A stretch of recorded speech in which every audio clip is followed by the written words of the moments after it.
नमस्कार. सर्व लाडक्या बहिणींच्या या ठिकाणी आपल्या चॅनलवर सहर्ष स्वागत. सर्व लाडक्या बहिणींना सांगू इच्छितो की अत्यंत महत्त्वाचे असे अपडेट सर्वांसाठी आहे. सर्वांनी व्हिडिओला पटपट लाईक करून घ्या. चॅनलवर नवीन असाल तर सबस्क्राईब करा. सध्या या ठिकाणी तुम्ही बघू शकता KYC दुरुस्तीसाठी राज्य सरकारकडून महिन्याभराची मुदत वाढ देण्यात आलेली आहे. त्यामुळे मार्च महिन्याचा रखडलेला हप्ता आता लवकरात लवकर या ठिकाणी जे आहे मिळण्याची शक्यता असं पाहायला मिळत आहे. एकंदरीत जर बघितलं तर जे आहे जरी KYCची मुदत वाढलेली आहे तरीसुद्धा जे आहे मार्चचा हप्ता टाईमवर या ठिकाणी देण्यासाठी सरकार प्रयत्न करणार आहे. मार्च आणि एप्रिल महिन्याचे 3,000 रुपये सोबत जमा होणार का असं सुद्धा बरेच लाडक्या बहिणी विचारत आहे. तर नाही, सोबत जमा होणार नाही. टप्प्याटप्प्याने तुम्हाला हप्ता मिळेल, मात्र मिळणारच आहे.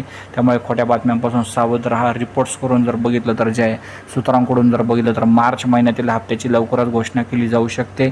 त्या संदर्भाचा GR सुद्धा लवकरात लवकर जे आहे सर्व लाडक्या बहिणींना या ठिकाणी पाहायला मिळू शकतो आणि त्यानंतर पुढच्या 8 दिवसामध्ये पैसे बँक खात्यावर ट्रान्सफर होऊ शकतात. धन्यवाद सर्वांचे व्हिडिओ बघितल्याबद्दल.